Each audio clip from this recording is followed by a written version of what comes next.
Épisode 3. La veille. Du 21 au 24 mai. Bonjour. Voici le 3e épisode de Je sais, la chronique des derniers jours de mon père. La maison de mes parents. 21 mai. Ma mère et moi finalisons les dernières démarches administratives et allons voir mon père. Au moment de partir, je l'embrasse sur le front en lui disant que nous allons à Villeneuve et qu'il peut venir avec nous s'il le souhaite, qu'il sait comment faire, qu'il n'a qu'à laisser faire son âme. Mon père n'y est pas retourné depuis plus d'1 an, depuis son hospitalisation. Il a toujours souhaité y revenir sans jamais pouvoir le faire. Pendant que ma mère s'occupe de trouver des papiers qui lui manquent, je vais chercher son costume et lui choisis une jolie chemise rayée orange et rose, les couleurs qu'il aimait et qui lui allaient si bien. Dans son placard, il a une chemise qui correspond complètement à mes couleurs, vert d'eau et rose. C'est la chemise que je cherchais depuis quelque temps, sans même savoir que mon père en avait une semblable. Je la prends avec moi et la mets dans mon sac. Elle y restera comme un doudou, tout le temps dont je ressentirai le besoin. Je me promène dans la maison et je me retrouve dans le fond du jardin devant un superbe rosier en fleurs.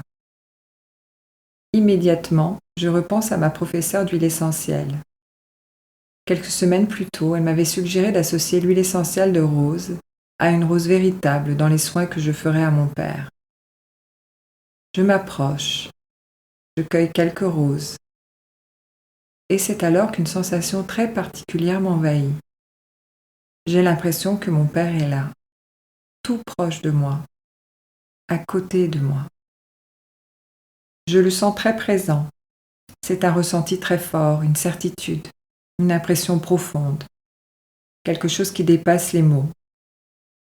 Je lui dis que je sais qu'il est là, que je l'emmène avec moi. Et je continue ma promenade. Je lui parle intérieurement et joyeusement. Je prends le temps dans le jardin en lui montrant tous les recoins, toutes les fleurs, tous les arbres. Je vais dans la grange, dans son atelier, dans l'étable.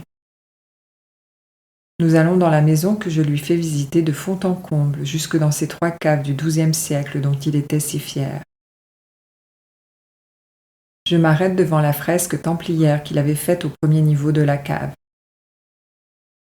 Comme si je lui faisais visiter une dernière fois cet endroit qu'il aimait tant. Comme si nous accomplissions ensemble un dernier tour de propriété. Un dernier au revoir. Plus tard dans la journée, je retourne à l'EHPAD. Je dépose son costume dans son placard avec la jolie chemise rayée orange et rose qu'il aimait. Il n'a jamais aimé que l'on fouille dans ses affaires. Il manifeste son mécontentement en bougeant dans son lit. Je lui dis que je suis venue lui apporter ses affaires.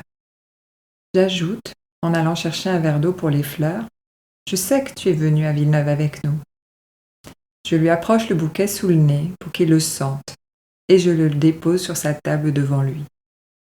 Puis je l'embrasse sur le front et m'assieds à côté de lui. Je reprends les soins, les huiles, les massages, les paroles murmurées.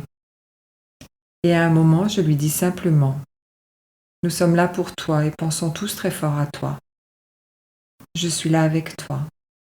Je t'aime. » Il ouvre légèrement les yeux et me répond « Je sais. » 2 mots seulement, mais 2 mots qui contiennent tout. Je sais. Je sais que tu m'aimes. Je sais que tu es là. Je sais que je ne suis pas seule. Je sais. Je suis bouleversée et pleure en silence.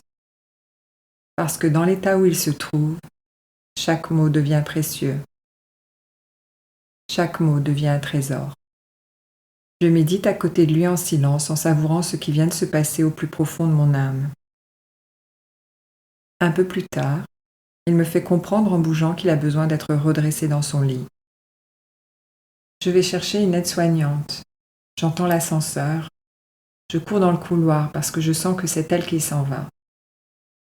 Elle a fini son service, mais revient avec moi. Elle le redresse. Elle lui propose du Coca-Cola, sa boisson préférée. À ma grande surprise, il accepte, alors qu'il ne mange presque plus, qu'il ne boit presque plus. Elle lui dit qu'elle doit partir, mais que sa fille est là et va le faire. Que c'est mieux que ce soit sa fille qui le fasse. Et elle s'en va. Je lui verse du Coca-Cola frais dans un verre. Je lui soutiens doucement la tête. Il boit quelques gorgées, lentement, très lentement, comme un petit retour à la vie, comme un dernier écho à ses plaisirs simples. Il est tard et je sens que mon père a envie que je reste. Je devais rejoindre mon petit frère. Comme je suis en retard, je lui dis que je vais l'appeler pour l'en informer. Il me dit « Je veux qu'il vienne ». Je lui redemande pour être sûr à 2 reprises. Chaque fois, il confirme. Alors, j'appelle mon petit frère. Il arrive un quart d'heure plus tard. Mon père s'est endormi apaisé entre-temps.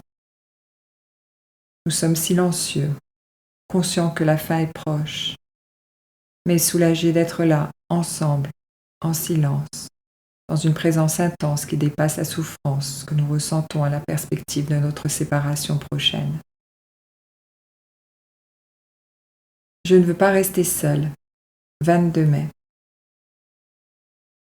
Depuis plusieurs jours, je vis dans un temps suspendu.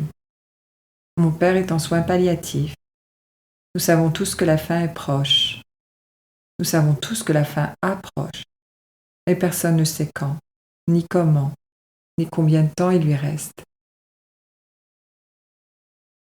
Ma fille m'appelle, elle est en pleurs. Elle me dit qu'elle vient de faire du yoga et qu'elle se sent triste pour son papy. Je ne lui avais rien dit, car elle était en vacances. Et je comprends immédiatement que même à distance, elle ressent ce qui est en train de se passer. Je lui confirme qu'effectivement, son papy est probablement dans ses derniers jours. Et nous sommes d'accord sur la même chose. Nous l'aimons suffisamment pour souhaiter qu'il ne souffre plus, même si cela signifie le laisser partir. Après avoir raccroché, je vais voir mon père. Je l'embrasse sur le front et m'assois près de lui. Je médite. La méditation me permet de rester présente, de ne pas me laisser emporter par l'émotion, de rester disponible pour mon père. Le temps n'existe plus. Ce qui est là, seulement là, c'est la connexion que je ressens avec lui. Mon petit frère arrive avec ma mère peu après. Nous restons tous les 3 auprès de lui. Nous parlons peu. Notre présence suffit. Puis, rapidement vient le moment de partir. Depuis quelques jours, ma mère ne supporte plus de voir mon père dans cet état. Elle demande à partir de plus en plus rapidement. Avant, elle restait 2 heures, quoi qu'il arrive. Aujourd'hui, elle a du mal à supporter plus de 10 minutes à ses côtés. Au moment de partir, elle lui dit « À demain !» À cet instant, quelque chose se serre en moi. Je me mets à pleurer. Parce que je comprends ce qui se joue derrière ces 2 mots. Mon père souffre. Son corps est épuisé. Et pourtant, à travers ce simple « à demain », il entend encore qu'il doit rester pour l'attendre jusqu'au lendemain. Pour elle. Je regarde ma mère et en larmes, je lui demande quelque chose de très difficile. Je lui demande de lui dire qu'elle accepte qu'il parte. Elle me répond « Je ne pourrai jamais le faire ». Sa réponse est profondément humaine. Comment pourrait-elle le lui demander ? Comment demander à l'homme qu'elle aime depuis plus de 60 ans de partir ? Nous quittons l'EHPAD sans un mot de plus. Dans la voiture, le silence est lourd. Je conduis. Ma mère regarde la route. Personne ne parle. Alors, j'allume la radio. Je ne l'avais pas fait depuis que j'étais arrivée. Et au moment précis où le son apparaît, j'entends 2 mots. 2 mots seulement. Laisser partir. Le signal disparaît. La chanson qui suit ces mots est en anglais. Les paroles suivantes n'ont rien à voir, comme si ces deux mots étaient apparus entre deux fréquences, entre deux antennes, entre deux mondes. Je reste sans voix. Je pense immédiatement que le message est pour ma mère, mais je ne lui dis rien. Certaines choses n'ont pas besoin d'être expliquées. Mais moi, je sais immédiatement pourquoi ces mots me touchent autant. Parce que ces mots confirment ce que j'ai dit à ma mère. Parce que le départ de mon père est proche. Quand nous arrivons à Villeneuve, ma mère cherche des papiers dont elle a besoin. Je vais au fond du jardin pour me recueillir. J'y découvre une rose magnifique, unique. Je l'accueille pour mon père. Je m'installe sur un banc en pierre. Je pose la rose sur un lit de mousse. Je la photographie sans savoir que cette photo sera celle de ce podcast. Une prise, une seule, pour l'éternité. Puis je m'assois à côté d'elle. Je prie. Je médite. Je pense à mon père, à sa souffrance, à son courage, à son chemin. Cette rose devient pour moi un symbole, une présence, un lien. Celui avec mon père. Lorsque ma mère me rejoint un peu plus tard, elle me demande de retourner voir mon père. Je suis soulagée. Elle a entendu ce que je lui ai dit. Quelque chose a bougé en elle. Dans la voiture, je la vois prier. Je le lui fais remarquer et elle me répond. Je demande à Jésus que ton père arrête de souffrir. Et à cet instant, je sais. Je sais qu'elle a commencé doucement à accepter ce qui arrive. Nous arrivons à l'EHPAD. Je laisse ma mère entrer seule dans la chambre. Je veux leur offrir un moment à eux deux. Après toutes ces années, après toute une vie.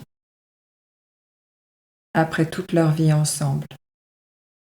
Quand je les rejoins, elle me dit presque immédiatement qu'elle veut repartir. C'est trop difficile pour elle, trop douloureux. Mon père est très affaibli. Nous nous apprêtons donc à partir. Au moment où je me rapproche de lui pour l'embrasser sur le front, comme je le fais à chaque fois quand j'arrive et quand je pars, mon père me regarde intensément, droit dans les yeux. Il dit « Je ne veux pas être seul ». Cette phrase me transperce parce qu'elle est simple, parce qu'elle est claire, parce qu'elle est universelle aussi. Face à la mort, peut-être est-ce finalement cela que nous craignons le plus, être seul. J'essaie de joindre mon petit frère pour qu'il vienne chercher ma mère. Pas de réponse. Quand je suis face à un dilemme, quand je suis dans l'EHPAD, j'ai pris l'habitude d'aller à la fontaine près de l'ascenseur pour chercher de l'eau. Je gagne ainsi quelques minutes. Quand je reviens, une aide-soignante vient justement d'arriver pour s'occuper de mon père. Je suis soulagée. Je peux raccompagner ma mère sans le laisser seul. Je lui promets de revenir rapidement avant de partir et je lui demande de m'attendre. Je me dépêche et je tiens parole. Lorsque je m'installe près de lui, je décide de rester avec lui ce soir, le plus longtemps possible. Je prie, je médite. Je lui fais sentir les huiles essentielles qui semblent tant l'apaiser. Les heures passent. Mon petit frère vient nous rejoindre à un moment, puis il repart. Avant de partir, il me regarde et me dit « Tu devrais rentrer te reposer ». Je lui réponds que je partirai lorsque je le sentirai et le remercie pour ses attentions. Mais ces paroles restent en moi, comme une intuition, comme un conseil venu au bon moment. La soirée avance. Je regarde l'heure. Il est 22h22. Le 22. Un portail est ouvert car le 22 est relié à la mort. Depuis toujours, les nombres me parlent, comme ils parlaient à mon père, professeur de mathématiques, d'une autre manière. Mais en ce moment, ils sont encore plus forts. Les synchronicités sont partout. Je prends cela comme un moment symbolique. Alors, intérieurement, j'encourage mon père. Je l'encourage à aller vers la lumière. Je lui dis qu'il peut y aller, que nous l'aimons, que tout va bien aller. Mais rapidement, je sens aussi qu'il n'est pas prêt. Pas encore. Son chemin continue. Alors je cesse d'insister. Je reste simplement présente. À minuit, je suis sûre que mon père ne partira pas. Mon petit frère avait raison. J'ai besoin de dormir, j'ai besoin de reprendre des forces. Parce que l'inéluctable approche. Je ne sais pas encore quand. Mais je sens que nous nous en rapprochons et qu'il me faudra être prête et reposée lorsque ce moment viendra. Cette soirée m'a appris quelque chose d'important. On ne peut pas forcer le passage. Même avec tout l'amour du monde, même avec toutes les huiles, toutes les prières, le départ appartient avant tout à celui qui s'en va. Dans le prochain épisode, je vous parlerai des chansons qui sont arrivées à moi comme des messages et d'une nuit entière passée à son chevet à le guider vers la lumière. Merci de m'écouter. Prenez soin de vous.